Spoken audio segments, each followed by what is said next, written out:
Det kan blive alt. Der er rimelig højdeforskel, og der er også lidt breddeforskel, kan jeg se.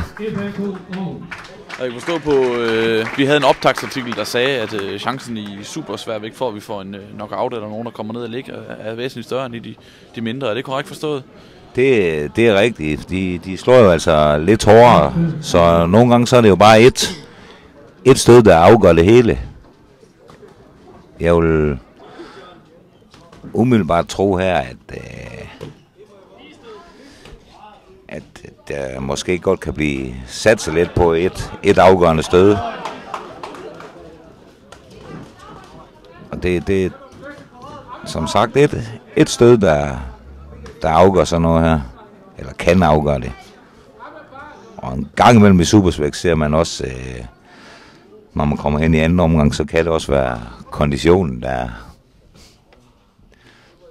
ligesom er den afgørende faktor. Men det er flot teknisk boksning af Zhang, hvor FAK-manden igen skal måske satse lidt mere på hans fysik, som han også prøver. Og der er en, der glider. Så vi tør lige handskerne af, så er vi klar igen. Men Zhang han styrer fint og udnytter hans lange arm. Men Aarhusmanden er fysisk stærk, ser ud til. Der bliver givet og taget. Det er noget kun uren, det er nogle af dem, der kommer nu.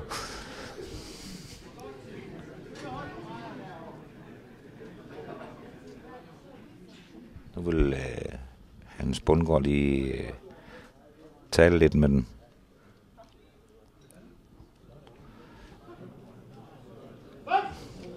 Så går vi i gang igen. Der betales til det ene ringhjørne der. Ja, det jeg tror, der bliver slået urent igen.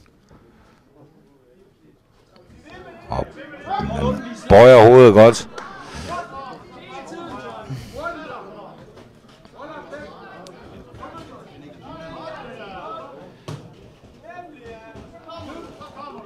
John Zhang fra Sparta kommer meget først, og man skal huske at passe på sig selv stadigvæk. Og der er uren. Og det er anden gang, tror jeg, han får påtale for. Og det er fordi, det ikke er knoen, der bliver slået? Det er ikke knofladeren. Det er indersiden af handskeren. Og FAK-manden går rimelig offensiven. Og Zhang når at flytte sig. Det er tæt på, at FAK-manden ender ned på dommerbordet.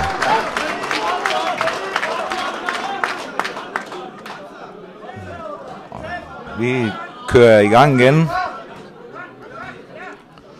Der bliver givet og taget af et godt hjerte her. Og så har FAK-manden af gulvet. Han er ramt, men ikke meget hårdt ramt. Og nu må vi se, om Zhang han er kold nok til at kan udnytte det. Og der lød gongongen. Fin første omgang. Kan vi vurdere, at Zhang vandt første? Det er helt sikkert, at han gør. Men der bliver kæmper, og man kan se, de vil begge to. Det er nye folk. Der er forholdsvis nye. Men jeg er spændt på konditionen ved dem, når vi kommer herhen i anden omgang. Egentlig ved dem begge to. Se, hvordan det er. Og FAK-manden, han var lige nede og røre canvasen her, og han var ramt, men han var også klar til tælling, men ikke noget dybt ryst eller noget. Hvad betyder det psykologisk for før anden omgang, at en af bokserne allerede har været nede og ligge? Altså, ved forholdsvis nye folk her, der kan det godt sådan have sådan en psykologisk effekt på ham, der har været dernede, enten så bakker han lidt, eller også så kan være, at han satser hele butikken. Så det kan godt have lidt at sige. Og igen har vi uregnet stød fra Sparta, men og den er faktisk rimelig tydelig. Jeg tror, Sean bliver ramt der. Går fint ind og holder lige. Kommer væk. Jean er hurtigere end FAK-manden. Jean bliver ramt meget hårdt der. Men når at glide bagover på, tager noget af stødet af. Man kan sådan, efter hvad jeg kan se nu, kan man se, at nu satser de lidt begge to. Team Foss ser ud til at være gået lidt mere i offensiven. Team Foss fra FAK ser ud til at være gået lidt mere i offensiven her i anden omgang også. Ja, det er jo også hans chance at komme i gang med det. For Jean en advarsel for ligesom at dukke hovedet lidt ned, og det sker nok, fordi han er, når han bliver presset, så er han lidt urutineret, så dukker man hovedet, ikke også? Lidt mere rutine på, så gør man ikke det mere. Men,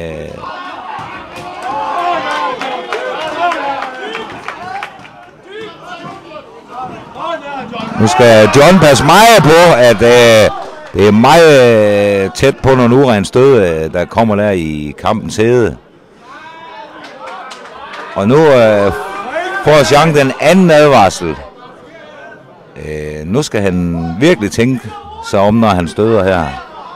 Det skal være lige stød. Og han skal, ja, nær sagt, han skal være meget overbevisende for ikke at...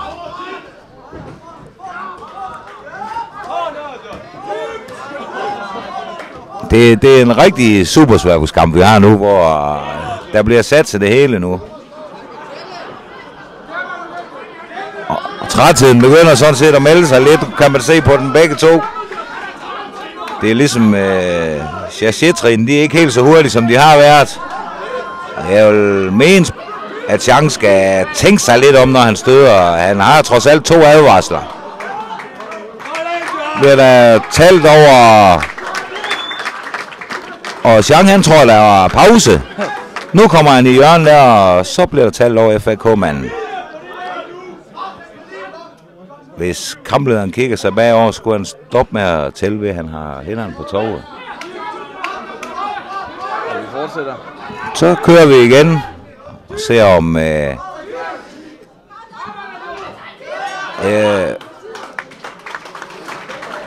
det bliver en dramatisk tredje omgang, hvor lang den nu end kan blive. Og jeg vil mene, at Jean han lige fører knæben, men han har altså fået 2 advarsler. Ja, hvad betyder det? Fordi han har jo, der er blevet talt over Team Foss fra FAK 2 gange nu, men tællingen i sig selv i amatørboksning, det betyder ingenting. Okay. Det stød, du rammer med, du får for. Havde det været profboksning, så havde det været et ekstra point til Jean, men det er der ikke her. Men han får så taget nogle point på 2 advarsler. Jeg vil, uden at skal være farvefolker, vil jeg måske stadigvæk mene, at Jean han fører, men det er ikke mig, der udfylder dommersedlerne. Vi kan se, vi går i gang med 3. omgang. Det bliver meget spændende her, og det hele skal afgøres i super sværvægt. Må vi se, hvordan konditionen den rækker ved sådan set begge boksere. Og ikke bare kondition, men også koncentrationen fra Jean med, om man kan koncentrere sig og støde lige stød. Det er nogle... Jeg tror, Aarhusmanden er rystet, men han rider måske stormen af. Han kæmper i hvert fald flot videre. Og Jean han prøver. Kommer ind og støder dyb stød. Og Aarhusmanden er meget træt.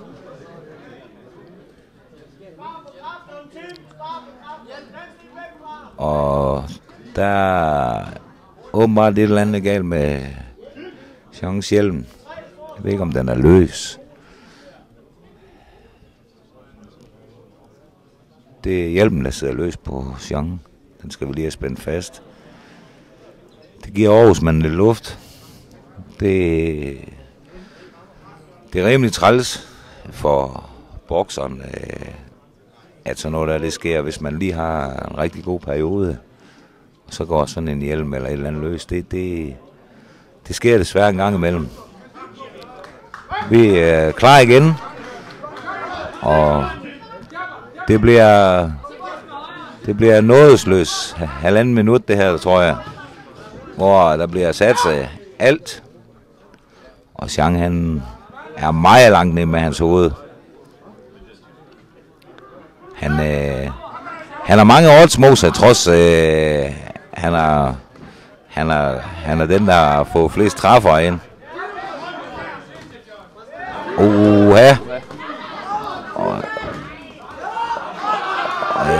Ikke så meget bund i Jeans stød som i Aarhusmanden. Og kamplederen stopper kampen. Tæller over Aarhusmanden. Og det er anden gang. Eller hjelmen er løs. Det er... Jeg er sikker på, at hun tæller over Aarhusmanden der. Han redder stormen af igen. Ja... Jeg er meget spændt på den afgørelse, den her kamp. den tør jeg ikke rigtig udtale mig om. Det tror jeg hele salen er. Det her men, kamp, som har fået publikum op at køre også. Ja, men altså det der gør udfald i spændingen fra min side, det er de 2 advarsler der. For havde de ikke været der, så var jeg ikke i tvivl. Men det kan jeg faktisk godt være lidt nu. Jeg tror vi er klar til det sidste halv minuts penge eller sådan noget.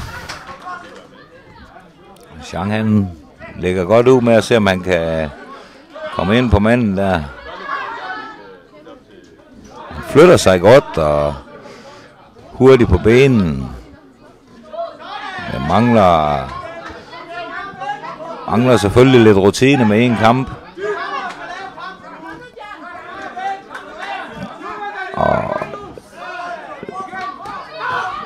jeg er bange for, at John er diskvalificeret nu. Hvis det er 3. advarsel, hvad det er efter min mening.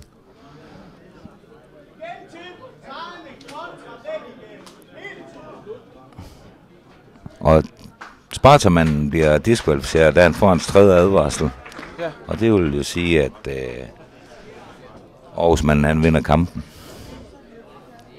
Det var lidt træls afgørelse.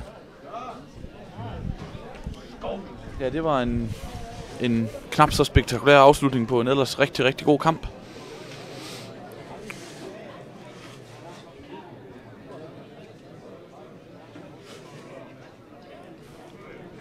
Men det betyder altså, at vi får stævnens første udesejr. Det er Tim Foss fra FAK Aarhus, der slår John Kanyama. Det må man jo sige, altså det er jo fortjent, fordi vi bokser efter reglerne. Og kan det have noget at gøre med, at det er John Kanyamas første kamp, vi ser, så er det en mangel på rutine, der slår igennem?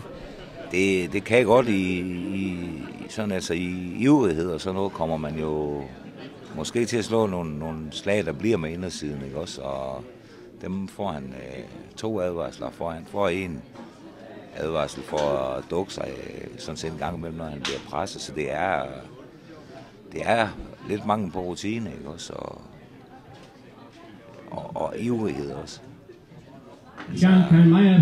Men man vil jo gerne gøre så godt, ikke også?